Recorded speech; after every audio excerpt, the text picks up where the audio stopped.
Apa yang keluar dari hidup kita? Kebohongan, penipuan, persinahan, perselingkuhan, tipu daya, korupsi, kesombongan, kebebalan. Itu dari hati semua. Pernah lihat apa yang Tuhan Yesus bilang? Di Markus 7 mulai ayat 21. Yesus bilang begini, sebab dari dalam, dari hati orang, garis bawahi, dari hati orang timbul segala pikiran jahat, percabulan, pencurian, pembunuhan. Lalu 22, perzinahan. Saya tidak ngomong asal bunyi. Saya pengkhotbah yang sangat memegang kuat dasar kitab suci. Ya, perzinahan, keserakahan, kejahatan, kelicikan, hawa nafsu, iri hati. Yang lihat kawan diangkat, saudara yang setengah mati. Lihat kawan karena promosi lupu asma ke kumat. Kenapa saat-saat? Itu tanda orang iri hati. Kata orang ini saudara, satu diangkat semua senang. Amin. Bukan satu angka lu suhel step di tangga naya ulas itu. Hujat, kesombongan, kebebalan. Ini dari mana semua? Baca sama-sama. 1, 2, 3. Semua hal-hal jahat ini timbul dari dalam dan menajiskan orang. Kalau mau berbahagia, ini semua harus dihapus. Cara menghapusnya bagaimana? Saya tidak bisa. Pak Kejati tidak bisa. Ibu-ibu bapak pejabat di sini tidak bisa. Romo pastor pendeta tidak bisa. Satu-satunya yang bisa, Yesus Kristus Tuhan. Dialah yang kita sembah. Hanya Dia yang bisa menyucikan.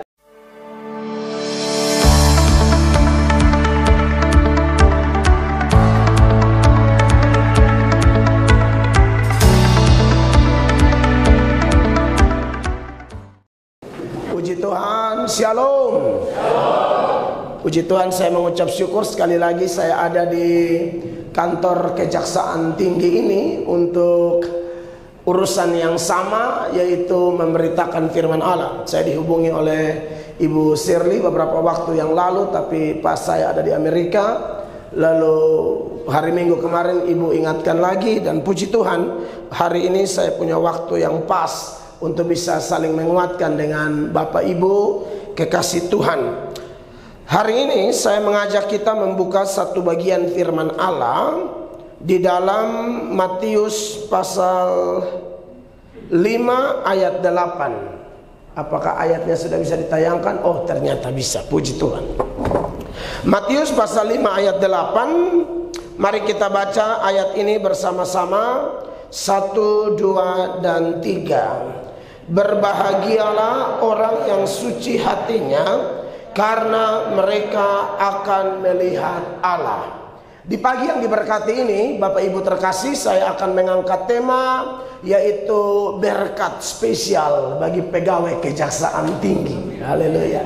Berkat spesial bagi pegawai Kejaksaan Tinggi Nusa Tenggara Timur. Kenapa temanya adalah berkat? Padahal ayatnya adalah Matius 5 ayat 8 yang berkata, berbahagialah orang yang suci hatinya, karena mereka akan melihat Allah. Ternyata saudara-saudara, kata berbahagia dalam teks ini, bahkan seluruh ucapan bahagia ini yang tercatat di Matius 5 ayat 3 sampai ayat 12, semua kata bahagia di sini itu dari terjemahan Inggris blessed. Jadi lebih tepat diterjemahkan diberkatilah. Jadi kalau kita pakai istilah Indonesia, ya boleh-boleh lah, bahagia. Orang diberkati kan bahagia. Orang bahagia diberkati. Nah, saudara-saudara, lalu kenapa harus kepada pegawai Kejaksaan Tinggi? Karena memang saya khotbah di sini, bukan di kantor pos. Jadi cocoklah begitu. Tapi nanti khotbah ini saya posting di media. Jadi tentu siapapun yang mendengarkan, sekalipun dia bukan pegawai Kejaksaan Tinggi, asal dia perhatikan firman ini baik-baik, minta Roh Kudus tolong supaya menguasai dia, maka saya percaya Roh Kuduslah yang akan menjadikan tanah hati kita tanah hati yang subur. Karena kalau tanah hati berbatu-batu, mau pendeta siapapun khotbah, dia tidak akan mendapatkan itu berkat spesial. Hanya tanah yang subur, saudara-saudara. Makanya di dalam Matius pasal 13 ayatnya yang ke-23, ayat itu berkata demikian, yang ditaburkan di tanah yang baik ialah orang yang mendengar firman itu dan mengerti. Jadi mendengar dan mengerti, dan karena itu ia berbuah. Ada yang 100 kali lipat, ada yang 60 kali lipat, ada yang 30 kali lipat. Jadi kekasih Tuhan, menarik bahwa tanah hati yang subur hanya bisa subur kalau Roh Kudus bekerja di hati saya dan saudara. Nah, menarik kekasih Tuhan, berkaitan dengan nats ini. Jadi ada bagian per bagian di Matius 5 ayat 8. Berbahagialah orang yang suci hatinya dan seterusnya. Silakan Pak. Siap Pak Kejati.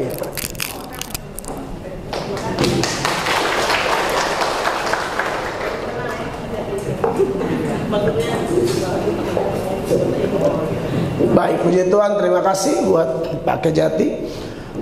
Baik, saudara-saudara yang diberkati oleh Tuhan Yesus Kristus. Jadi yang pertama kita mau bicara tentang berkat dulu, ya. Berkat yang dimaksudkan sepanjang teks ini adalah berkat menurut pandangan Kristus, bukan menurut pandangan kita. Kalau menurut pandangan manusia, orang diberkati itu kalau orang punya materi banyak, mempunyai pencapaian lahiriah yang luar biasa, punya pangkat, punya kedudukan, punya harta, punya pencapaian luar biasa dalam karir. Nah, ini baru manusia akan cepat-cepat bilang ini orang diberkati. Itu manusia loh ya. Kalau lihat orang yang kok karirnya gitu-gitu aja gitu loh, ya, kok pencapaian lahiriahnya biasa-biasa saja, lalu kok mobilnya begitu-begitu saja, tidak ada perubahan dari dulu, Avanza terus. Ini orang akan menganggap ini orang kurang diberkati. Mobilnya tidak pernah ganti.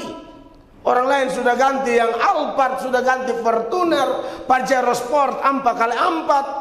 Dia main kijang kotak yang itu jadi bapak pemutihan karena kepala dinas di kabupaten. Iya kan? Orang akan ukur orang bahwa wah ini tidak diberkati nih. Nah, saya tidak sedang membahas berkat menurut sudut pandang kita, karena mayoritas manusia akan melihat berkat seperti itu. Kalau kaya-kaya, sukses-sukses, pangkat tinggi, nah ini baru diberkati. Ternyata dalam pandangan Tuhan tidak demikian. Dalam pandangan Tuhan itu, saudara-saudara, ada orang yang kelihatan kaya raya tapi justru tidak diberkati. Ada orang yang biasa-biasa bahkan miskin tapi justru diberkati, saudara-saudara. Makanya di dalam Lukas pasal 6 ya, ayat 24 dikatakan demikian, saya baca buat saudara. Tetapi celakalah kamu, hai kamu yang kaya, karena dalam kekayaanmu kamu telah memperoleh penghiburanmu. 25. Celakalah kamu yang sekarang ini kenyang, karena kamu akan lapar. Celakalah kamu yang sekarang ini tertawa, karena kamu akan berduka cita dan menangis. Ini Yesus yang ngomong loh. Sedangkan ada orang-orang yang miskin, melarat, tapi justru Tuhan bilang ini orang-orang luar biasa. Saya contohkan satu jemaat, namanya Jemaat Makedonia. Itu ternyata dalam pelayanan Paulus ketemu kasus gereja di Yerusalem itu ada masalah keuangan. Lalu Paulus sebarkan ini berita kepada beberapa wilayah pelayanannya, tolong dong bantu ini gereja di Yerusalem. Dan yang paling respon bukan yang kaya-kaya. Yang paling respon justru jemaat miskin, dan bukan miskin biasa, sangat miskin. Makanya dalam 2 Korintus 8 mulai ayat 1, makanya saya mati-matian bawa pemain ayat, karena saya pikir khotbah ini perlu pembuktian data. Saudara, jaksa kan kalau omong hukum mesti dasar hukum jelas. Saya ini pendeta mesti ngomong dasar hukumnya juga jelas. Karena khotbah itu beritakan firman, bukan cerita bebnen moyang dari Kefa. Iya kan? Saudara perhatikan, saudara-saudara, kami hendak memberitahukan kepada kamu tentang kasih karunia yang dianugerahkan kepada jemaat-jemaat di Makedonia. Ini jemaat yang diberkati, jemaat yang spesial, yang mendapatkan kasih karunia. Sekarang kita mau cek, apakah mereka jemaat kaya? Bukan. 2. Selagi dicobai dengan berat dalam pelbagai penderitaan, sukacita mereka meluap. Dan meskipun mereka sangat miskin, bukan miskin biasa, sangat miskin, ya, namun mereka kaya dalam kemurahan. Ada orang kaya materi tapi miskin kemurahan. Makanya mau bantu orang tuh susah setengah mati. Dia hitung kali bagi, untung berapa, rugi berapa, dan lain sebagainya. Tapi ada orang secara materi dia miskin, tapi secara kemurahan untuk urusan bantu orang dia ada di barisan depan, front line. Nah, dari sini Bapak Ibu kita dibawa untuk memahami berkat itu apa sih? Berkat itu kontras dengan kutuk loh. Kutuk dan berkat adalah satu keadaan dalam pandangan Allah. Ada orang yang kita pikir, wah diberkati, ternyata tidak, terkutuk. Ada orang yang kita lihat kelihatan terkutuk, ternyata tidak, diberkati. Nah ini bapak-bapak ibu, orang-orang percaya di kantor kejaksaan tinggi, atau yang nanti ikuti ini di media, harus paham ini. Hidup kita itu berkat, diberkati atau tidak, lihat firman Allah. Lihat apa kata Tuhan. Bukan lihat kawan kantor punya kesuksesan, bukan lihat tetangga punya kesuksesan, bukan lihat kerabat punya kesuksesan. Banyak orang ikut Tuhan berdoa ke sana kemari, tapi tidak lihat kepada firman dan Yesus. Dia lihat kepada orang, akhirnya kecewa. Saya ikut Tuhan, saya andalkan Tuhan, saya rajin berdoa, tapi saya kayaknya susah terus. Sakit satu belum habis, satu sudah datang. Sakit belum sembuh, undangan kumpul keluarga sudah datang. Sial betul-betul. Baru yang kumpul keluarga ini keluarga. Sedipu anak tuh ada anak semua mau nikah. Ini kan bencana buat kita di sekitar lingkungan situ kan. Tagihan harus banyak, sama cicil oto, kok cicil kulkas, kok anak uang sekolah, kok bapak mau di sekolah biasa, mama bilang, yang agak tinggi sedikit. Mama ini memang kadang-kadang Tuhan pakai betul-betul untuk menghabiskan harta kekayaan. Iya kan? Nah, saudara yang diberkati oleh Tuhan Yesus Kristus, ternyata tidak demikian. Saya contohkan satu kasus ya. Ini anak Tuhan, dia pemuji. Dalam zaman Daud ada kelompok namanya Asaf. Jadi dalam kitab Mazmur itu kan tidak semuanya Daud yang tulis. Daud itu hanya menulis kurang lebih 76 Mazmur. Ada Mazmur Koral, ada Mazmur Asaf, ada doa Musa, ada nyanyian ziarah Salomo, dan lain sebagainya. Daud bukan satu-satunya loh ya. Supaya Bapak Ibu yang majelis kalau pimpin ibadah baca itu Mazmur, jangan langsung bilang Daud. Cek bye-bye. Tidak semua Daud punya. Mazmur 73. Saudara lihat di sini. Ayat 1. Mazmur Asaf, sesungguhnya Allah itu baik bagi mereka yang tulus hatinya, bagi mereka yang bersih hatinya. Tetapi kemudian dia bilang begini, kita lihat ayat 2. Tetapi aku sedikit lagi maka kakiku terpeleset, nyaris aku tergelincir. Kenapa? 3. Sebab aku, kata anak Tuhan ini, pemuji penyembah Allah, tapi gagal fokus, hanya lebih lihat orang daripada lihat Allah. Modelnya kayak begini nih. Sebab aku cemburu kepada siapa? Pembual-pembual. Kalau aku melihat kemujuran orang-orang fasik. Fasik itu, seorang teolog bilang without worship. Orang yang hidup tanpa pemujaan, tanpa penyembahan, tanpa ketergantungan kepada Allah. Tapi pemazmur anak Tuhan ini melihat hidup model begitu, tapi mujur. Kemujuran orang-orang fasik. Pembual, omong kosong, orang Kuba putar balik nomor 1, tapi mujur. Bukankah ini mengerikan? 4. Sebab kesakitan tidak ada pada mereka, sehat dan gemuk tubuh mereka. Tapi sampai di sini saya perlu jelaskan dulu ya. Tidak semua orang gemuk itu fasik. Ini saya ini perlu, takutnya menghakimi gitu loh. Takutnya dapat lihat kawan gemuk lewat langsung dia kasih naik ini story Mazmur 73. Mazmur 73 ayat 4. Saudara, tidak semua orang gemuk itu fasik. Ini kan dalam pengamatan Asaf. Jadi saudara lihat semua gemuk fasik. Nah, ada gemuk tapi diberkati ya.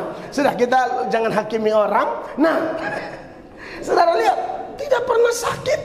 Apalagi 5, mereka tidak mengalami kesusahan manusia dan mereka tidak kena tulah seperti orang lain. Dan kalau Anda baca terus sampai di rumah Anda baca, tambah kaya, tambah kaya, tambah kaya. Sampai ini anak-anak Tuhan yang cari Tuhan semua, ini orang-orang fasik bilang begini, katanya cari Tuhan. Ini nih yang kalian bilang doa nih. Ini nih yang kalian bilang menyembah. Ini yang kalian bilang dukung pelayanan. Kami tidak dukung pelayanan tuh. Kami tidak gereja serajin kamu tuh. Tapi kami luar biasa diberkati secara materi. Nah, ini kacaunya di sini.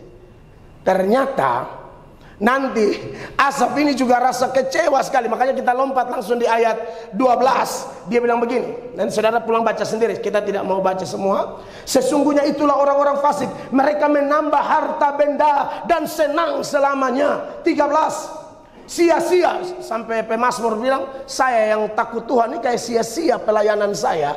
Sia-sia sama sekali aku mempertahankan hati yang bersih dan membasuh tanganku tanda tak bersalah. Tapi apa yang dia alami? 14. Namun sepanjang hari aku kena tulah dan kena hukum setiap pagi. Dia yang fasik tidak pernah sakit, harta tambah banyak. Saya yang pelayanan, saya yang menabur, saya yang bantu orang. Kok kayak begini? Tapi nanti ketika dia masuk lebih dalam di hadirat Allah, di situ mulai sudut pandangnya berubah. Tuhan kasih tunjuk kepada dia. Kau lihat itu orang-orang tuh, itu orang-orang fasik tuh, setan bekerja dalam diri mereka. Dan cara kerja setan kan begitu. Awalnya enak, ujungnya hancur. Cara kerja Tuhan terbalik. Awalnya menderita, susah-susah, nanti baru Tuhan promosi. Amin. Apalagi pegawai kejaksaan mesti siap ditempatkan. Sebentar bisa di Kupang, sebentar bisa di Bali, sebentar bisa di Jawa, sebentar bisa di Sumatera. Pokoknya komitmen. Amin. Makanya kalau orang lihat orang pangkat besar, lu cek dulu dong prosesnya. Lu jangan lihat dia punya besar sekarang. Ini orang diproses gila-gilaan. Tapi beda sama yang ini, saudara-saudara. Makanya Tuhan merubah cara pandang Asaf. Di ayat 17 dia masuk ke hadirat Allah. Di sana dia berubah. Perhatikan, sampai aku masuk ke dalam tempat kudus Allah dan memperhatikan kesudahan mereka. Jadi kalau Bapak Ibu di sini masuk lebih dalam mengenal Tuhan, Bapak Ibu akan diubahkan sehingga sudut pandang kita itu bukan versi dunia, tapi versi Kristus. 18. Sesungguhnya di tempat-tempat licin kau taruh mereka, kau jatuhkan mereka sehingga hancur. Saul memang top, tapi matinya mengerikan. Daud memang sengsara, tapi matinya penuh berkat. Endingnya happy ending. Nah, oleh karena itu Bapak Ibu terkasih, bicara tentang berkat harus dengan sudut pandang demikian. Sorga itu adalah tempat berkumpulnya orang-orang diberkati. Neraka adalah tempat berkumpulnya orang-orang terkutuk. Bapak Ibu pernah dengar cerita orang kaya dan Lazarus? Itu orang kaya kalau di dunia, sudut pandang manusia yang tadi akan bilang siapa yang diberkati? Si kaya. Jubah ungu. Jubah ungu waktu itu hanya dipakai oleh bangsawan rohaniwan. Sekarang nonton di Facebook fix tuh ungu semua. Mau yang mau daster panjang, kok pendek, kok yang malele sampai tetangga berumah. Pokoknya itu ungu semua. Itu 30.000 dapat. Tapi kalau dulu bangsawan rohaniwan. Nah, jadi kalau orang pakai jubah ungu, wah itu orang terhormat, orang berduit itu. Tapi Anda lihat, kalau Lazarus bagaimana? Lazarus tuh luka borok semua, sampai Alkitab bilang anjing menjilat boroknya. Dalam kata Yunani miskin itu ada dua. Ada miskin dengan kata Yunani ptokos, ada miskin dengan kata Yunani penikros. Kalau penikros itu miskin tapi masih ada sedikit lah. Miskin tapi masih ada beras setengah kilo. Miskin tapi masih ada uang ojek 15.000. Tapi kalau ptokos itu miskin sampai tidak ada apa-apa. Lazarus itu miskin ptokos, tidak ada uang beli perban, makanya anjing jilat lukanya yang terbuka itu. Tapi saya tanya, yang mati masuk surga siapa? Lazarus. Yang mati disiksa di api kekal siapa? Si kaya. Berarti apa yang saya katakan, yang saya ajarkan benar. Apa yang menurut orang diberkati bisa jadi terkutuk. Apa yang menurut orang terkutuk justru di mata Allah dia diberkati. Tapi ini ada catatan penting ya. Jangan juga tuduh bahwa semua orang kaya itu masuk neraka. Tidak. Tidak. Abraham itu di sorga. Dalam cerita Lazarus dan orang kaya itu bukan cuma Lazarus dan orang kaya, ada Abraham. Lazarus di pangkuan Abraham. Saya pernah ditanya, Pak pilih mana? Orang kaya dalam cerita itu. Orang kaya, Lazarus atau Abraham? Kalau kaya, kaya raya tapi mati masuk neraka. Lazarus miskin mau mati, mati masuk surga. Ya saya pilih Abraham dong. Mau lah, siapa mau pilih Lazarus? Besok terlalu Lazarus dalam waktu yang lama. Beta sutroma miskin. Aduh, beta terlalu Lazarus. Ini buka keadaan nih, Pak Heri Franklin ini saya pun saudara. Tahu saya dari kecil sampai besar, mereka juga yang bimbing kami. Kalau saya nakal-nakal pukul orang, tikam orang, dulu ya, dulu. Jangan sekarang bilang, wih betul mesti tikam soal, betikam dan firman. Aduh, Lazarus kelas berat. Jadi kalau bisa memilih ya Abraham dong. Diberkati di bumi, mati masuk surga. Daud masuk surga, Salomo itu masuk surga. Mungkin ada penjelasan, banyak orang tuduh Salomo masuk neraka. Tidak, memang dia banyak dosanya, tapi di akhir hidupnya dia bertobat. Dan kitab pengkhotbah itu adalah kitab pertobatan Salomo. Makanya dia bilang semua sia-sia, di luar Tuhan sia-sia. Itu masa di mana dia bertobat. Jadi jangan tuduh bilang asal orang kaya pasti masuk neraka. Banyak yang kaya tapi kaya di hadapan Allah. Banyak pejabat yang takut akan Tuhan, sudah diangkat oleh Allah, tahu diri dan selalu berbuat yang terbaik bagi Tuhan dan sesama. Tidak semua juga orang miskin masuk surga. Miskin lah pancuri lah. Lu minta pi surga lu ada gila setengah. So miskin lah maloyo orang mandi lah. Don't jangan dengar bunyi air sah. Ini miskin iblis. Kan banyak su miskin lah tidak tahu gereja lah, pancuri lah, duduk main judi dari pagi ketemu pagi. Miskin begini, lu jangan bilang pisor, angus. Nah jadi seperti itulah pandangan berkat. Nah berkat spesial, Bapak Ibu tinggal tarik firman ini kepada diri kita masing-masing, evaluasi. Kalau Bapak Ibu ternyata dalam penderitaan, menderitalah dengan benar.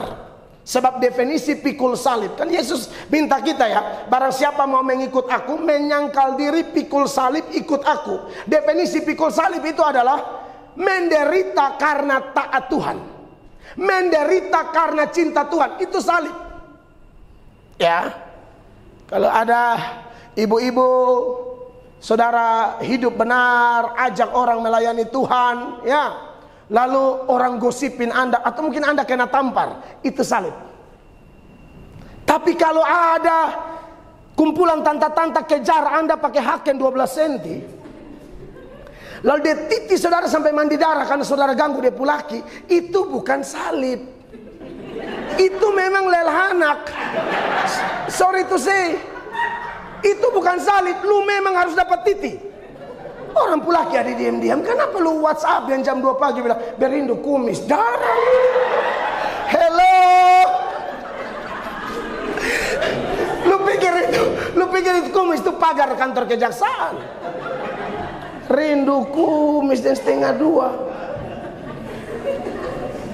Bapak-bapak, saudara yang hidup minum mabok, lambung pica, isap rokok sampai tumor paru-paru, Anda bukan pikul salib.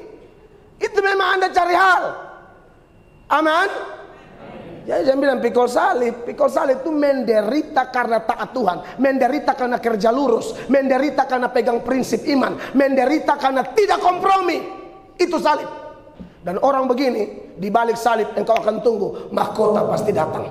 Mahkota pasti datang. Amin, kekasih Tuhan. Nah maka dari itu, saudara yang diberkati oleh Tuhan Yesus, itulah berkat versi Tuhan. Mari kita gali lebih dalam ini ayat. Itu baru kata berbahagialah, ya. Tapi yang berbahagia siapa? Menurut Matius 5 ayat 8, berbahagialah orang yang apa? Suci hatinya. Sebenarnya panjang sekali penjelasan seluruh teks ini, tapi saya soroti ayat 8. Suci hatinya. Nah, omong suci hati ini siapa? Saya sendiri harus jujur, hati saya tidak suci sebenarnya. Kita semua ini keturunan Adam dan Hawa. Siapa yang hati suci? Selesai Tuhan menciptakan manusia, Kejadian 1 ayat 31 bilang semua baik. Perhatikan ini ayat. Maka Allah melihat segala yang dijadikannya itu sungguh amat baik. Jadilah petang dan jadilah pagi, itulah hari ke-6. Tapi Kejadian 3 dosa masuk. Allah yang tadinya melihat baik, sekarang tidak baik lagi. Hati manusia mulai kotor. Kejadian 6 ayat 5. Perhatikan. Ketika dilihat Tuhan bahwa kejahatan manusia besar di bumi, dan bahwa segala kecenderungan hatinya selalu membuahkan kejahatan semata-mata. Garis bawah 3 kata. Segala, selalu, semata-mata. Segala artinya tanpa kecuali. Selalu artinya terus menerus. Semata-mata artinya fokus dari hati manusia setelah kejatuhan. Dosa, dosa, dosa, dosa. Maka hati kita ini kotor.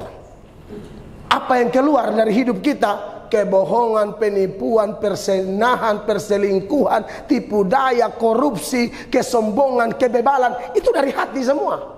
Pernah lihat apa yang Tuhan Yesus bilang? Di Markus 7 mulai ayat 21. Yesus bilang begini. Sebab dari dalam, dari hati orang, garis bawah, dari hati orang timbul segala pikiran jahat, percabulan, pencurian, pembunuhan. Lalu 22, perzinahan. Saya tidak ngomong asal bunyi.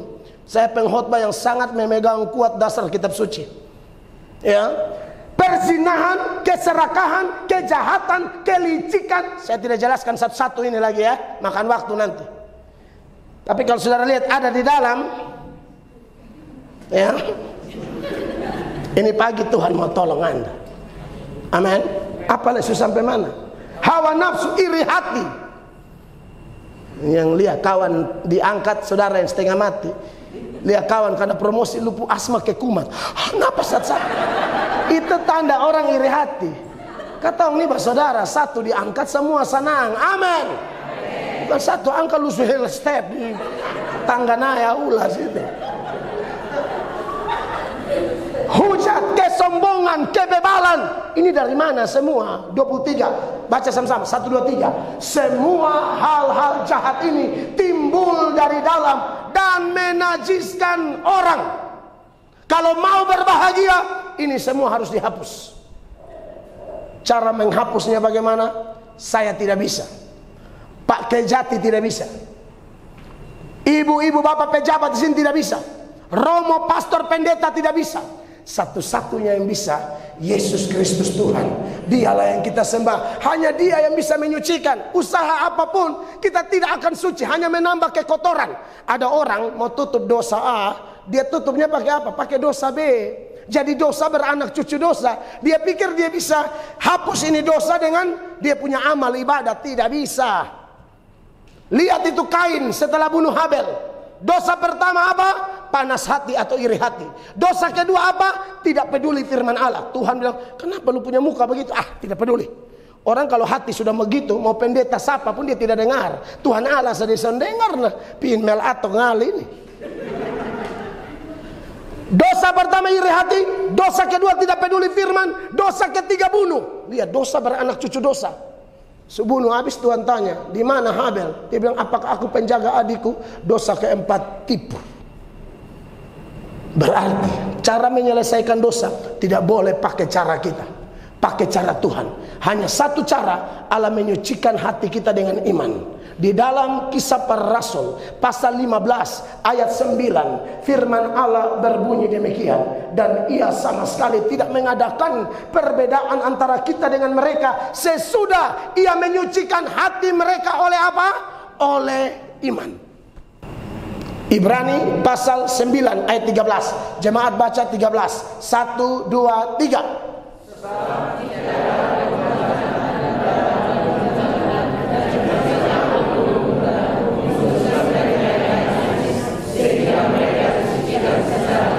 Itu ritual Yudaisme.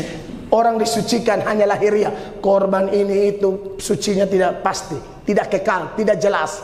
Tapi ayat 14 sama-sama 1, 2, 3. Betapa lebihnya darah Kristus yang oleh roh yang kekal telah mempersembahkan dirinya sendiri kepada Allah sebagai persembahan yang tak bercacat, akan menyucikan hati nurani kita dari perbuatan-perbuatan yang sia-sia, supaya kita dapat beribadah kepada Allah yang hidup. Amin, Bapak Ibu. Hari ini kesucian hati kita hanya kita dapat dalam Yesus Kristus. Diberkatilah Bapak Ibu yang sudah menyembah Yesus, menerima Dia sebagai Tuhan dan Juru Selamat. Kita ini semua orang kotor, tapi dalam Kristus kita disucikan. Amin.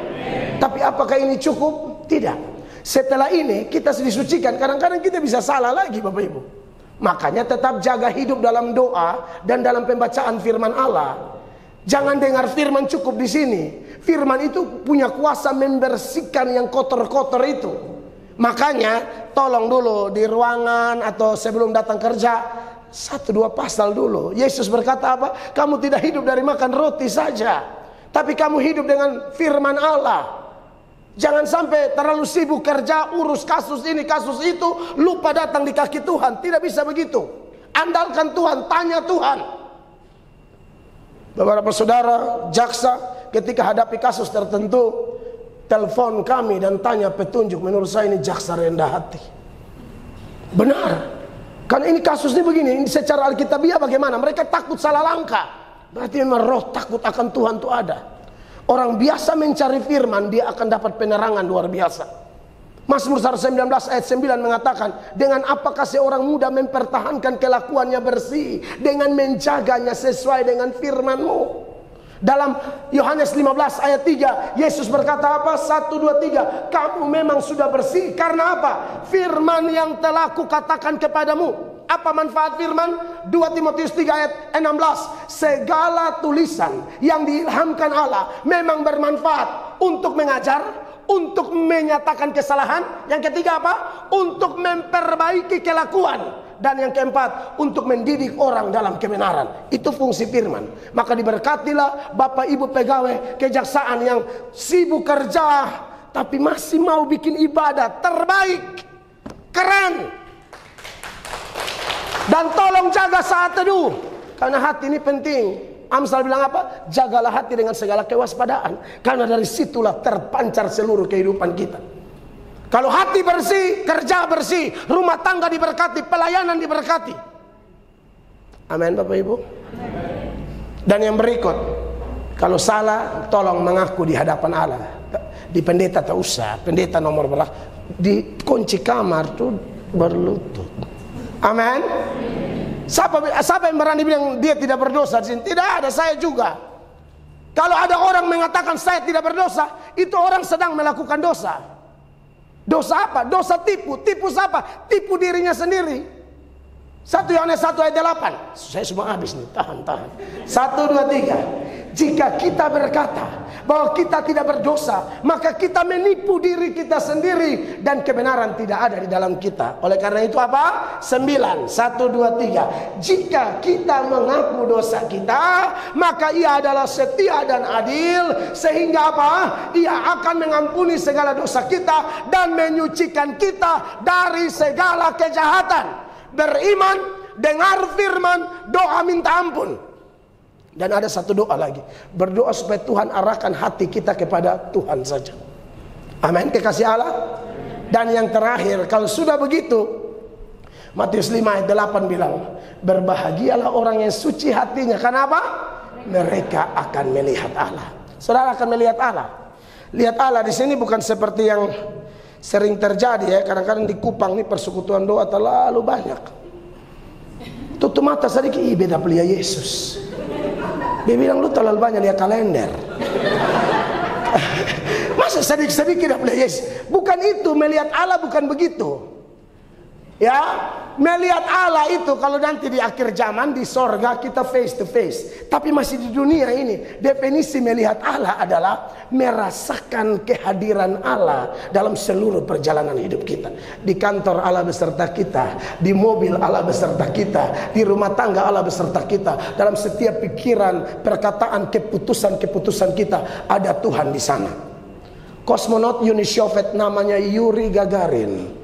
Dia ateis, dia injak kaki di bulan, dia pulang ke dunia, dia diwawancarai, dan dalam wawancaranya dia keluarkan kalimat sesuai dengan doktrin yang dia punya, yaitu Allah tidak ada. Dia bilang, saya sudah ke bulan, saya lihat kiri kanan sorga tidak ada, neraka tidak ada, Tuhan Allah tidak ada. Seorang pendeta baca itu di Quran, pendeta balas tulisannya di Quran, kamu tidak lihat apa-apa karena lu pakai itu O2 tuh. Coba tadi lu cabut, lu langsung masuk neraka. Lu omong karena lu ini, ngawana, Tapi kesaksian Jim Irwin yang dari Amerika, dia injak kaki di bulan, dia anak Tuhan, dia langsung mengatakan, saya merasakan hadirat Tuhan luar biasa. Suci hati artinya Anda merasakan hadirat Allah. Selamat bekerja. Kiranya Tuhan beserta saudara rasa kehadiran Tuhan luar biasa. Beri tepuk tangan yang meriah bagi Tuhan.